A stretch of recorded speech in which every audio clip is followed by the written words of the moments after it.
ইসলামের ৫টি স্তম্ভের মধ্যে একটি হচ্ছে পবিত্র হজ। প্রতি বছর এটি জিলহজ মাসের শুরুতে পালন করা হয়। এবারের হজ যাত্রার আনুষ্ঠানিকতাও ইতিমধ্যে শুরু হয়েছে। আর এই যাত্রাকালীন সময়ে ঘটেছে অলৌকিক এক ঘটনাও। লিবিয়া থেকে হজের উদ্দেশ্যে রওনা হওয়া গাদ্দাফি নামের এক জাতির সাথেই ঘটে রহস্যময় ঘটনাটি। বিস্তারিত জানাচ্ছেন ইশতিয়াক হোসেন। পবিত্র হজকে ইসলাম ধর্মের একটি গুরুত্বপূর্ণ স্তম্ভ হিসেবে বিবেচনা করা হয়, যা মুসলিমদের জন্য একটি বাধ্যতামূলক ধর্মীয় কর্তব্য। প্রতি বছরের মতো এবারও পৃথিবীর বিভিন্ন প্রান্ত থেকে একে একে হজযাত্রীরা যাত্রা শুরু করেছেন সৌদি আরবের উদ্দেশ্যে। সেই ধারাবাহিকতায় লিবিয়া থেকে হজ পালনের নিয়ত ও ধর্মের প্রতি বিশ্বাস নিয়ে আমির আল মাহাদি মনসুর গাদ্দাফিও রওনা দেন। লিবিয়ার দক্ষিণাঞ্চল থেকে আসা আমির হজের সব প্রস্তুতি সম্পন্ন করেই দেশটির আন্তর্জাতিক বিমানবন্দরে পৌঁছান, কিন্তু এরপরই শুরু হয় তার নিয়তের পরীক্ষা। আমির বিমানবন্দরে পা রাখার পরই বুঝলেন শুধু একটি নাম মানুষকে কতটা বিপদে ফেলতে পারে। সৌদি আরবের বিমানে ওঠার আগে নামে গাদ্দাফি থাকায় আমিরকে আটকে দেয়া হয় ইমিগ্রেশনে।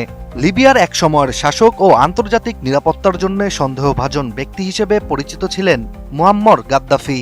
হজযাত্রী আমিরের নামের শেষেও গাদ্দাফি থাকায় ভোগান্তিতে পড়তে হয় তাকেও।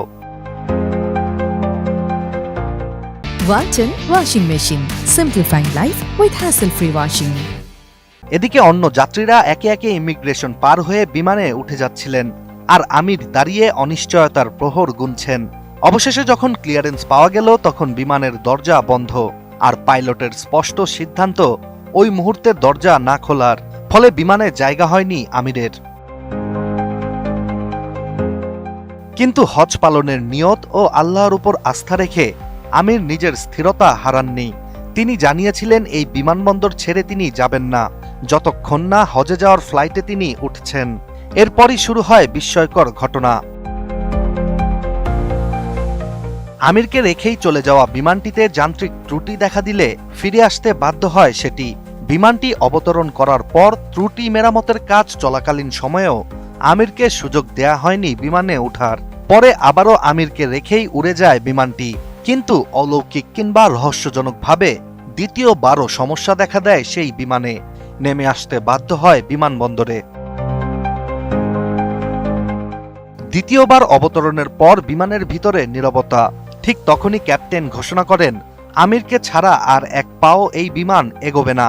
এই ঘোষণার পর বিমানবন্দরেও আবহাওয়া বদলাতে শুরু করে। এবার গাদ্দাফি নামটি আর ঝামেলা নয়, মুহূর্তেই হয়ে ওঠে বিশ্বাসের প্রতীক। এরপর জরুরি ভিত্তিতে আমিরকে তৃতীয়বারের ফ্লাইটে ওঠার অনুমতি দেয়া হয়।